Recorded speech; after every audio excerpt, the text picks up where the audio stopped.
Hello. In continuity with the previous video about the structure of the sperm, this video deals with the sperm metabolism. That how do the sperms utilize energy to swim up to the secondary oocyte in the female reproductive tract. So the sperm utilizes either the aerobic respiration route or in the absence of oxygen, the anaerobic respiratory route.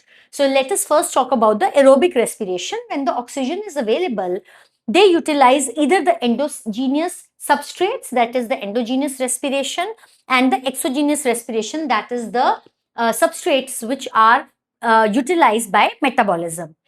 Endogenous respiration or endogenous substrate means the substrates which are stored in the spermatozoa, that is the fatty acids and glycogen. By their metabolism, the ATP is being produced. Similarly, exogenous respiration means what? That by the metabolism, lactic acid is produced and glycerol is being produced, and they are utilized and formed, ATP is being formed. How ATP is being formed? This is undergoing a oxidative phosphorylation process by the cytochrome oxidase complex, which is present in the mitochondrial spiral of the spermatozoa. So that mitochondrial spiral, it is having the cytochrome oxidase complex, and it is undergoing the metabolic oxidative phosphorylation of these endogenous or exogenous products, and then hence ATP is being produced.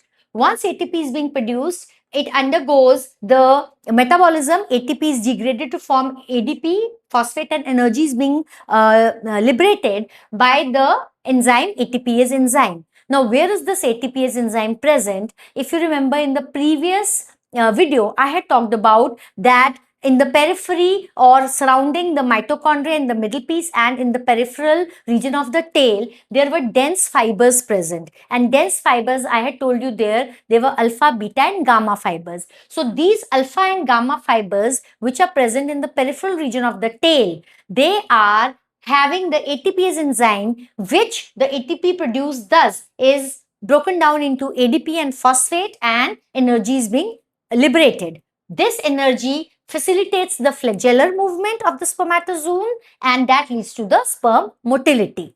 Similarly, in the absence of oxygen, in the anaerobic conditions, when there is a dense mammalian ejaculate, the low oxygen levels are there, then what happens? The glycolysis pathway is followed, and glycolysis pathway, it utilizes the extracellular fructose which is present in the semen, and that fructose leads to the production of ATP production. Then ATPase hydrolysis takes place. Similarly, the ATP is hydrolysis that leads to the energy provision, which leads to flagellar movement and helps in the sperm motility, and then the sperms they swim up into the female vaginal tract.